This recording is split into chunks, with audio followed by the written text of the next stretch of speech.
सध्याला सोलापूर शहरामध्ये अक्षरशः सूर्य आग उठण्याचे चित्र झाले. रस्ते निर्मनुष्य आहेत.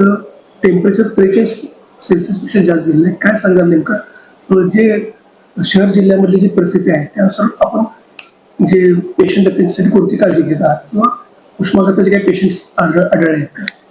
हे बरोबरच आहे की सध्या आपल्या सोलापूर शहराचं तरी निदान temperature more than 43 degree centigrade कालही होतं, आजही थोडंसं वाढलेलंच आहे.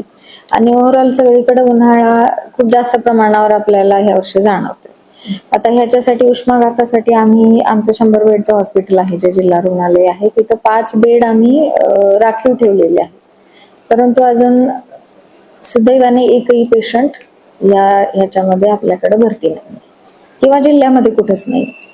सध्या कोणकोणत्या प्रकारची काळजी घेण्यासाठी आपण आवाहन कराल? सध्या महत्वाचं हे करायला पाहिजे की जे आपले कामाचे तास आहे, महत्वाचे लोक शेतामध्ये काम करणारे आणि जे रोड साईड काम करत असतात, तर त्यांनी हे मॉर्निंग आवर्स म्हणजे साधारण 10 पर्यंत सकाळी आणि संध्याकाळी 5 नंतरच काम करावं. 11 ते 4 किंवा 5 ह्या वेळेत शक्यतो रोडवर येऊ नये, उन्हात जाऊ नये, ही काळजी घेणं महत्वाचं ठरेल सध्याच्या स्टेजवर.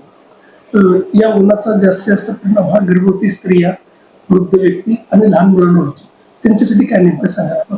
आता हे लहान मुले, गर्भवती स्त्रिया आणि सिनियर सिटीजन्स जे असतात हे कुठल्याही आजाराला प्रोन असं आपण म्हणू त्यांना, तर यांनी खूप काळजी घेणं गरजेचंच आहे. आणि त्यांनी शक्यतो बाहेर पडूच नये. आणि शिवाय आपल्या आहाराकडे लक्ष दिलं पाहिजे. पाणी जास्तीत जास्त पिणं हे आपल्यासाठी आणि त्यांच्यासाठी खूप महत्वाचं असतं. लहान मुलांची एक टेंडन्सी असते सुट्टीमध्ये की ते बाहेर खेळायला पळत असतात, पण पालकांनी आपल्या मुलांची पूर्ण काळजी घेऊन शक्यतो त्यांना घरात थांबवावं. खूप महत्वाचा विषय की आता सुट्ट्या लागत आहेत आणि मुलं जास्त अवकाळ असतात.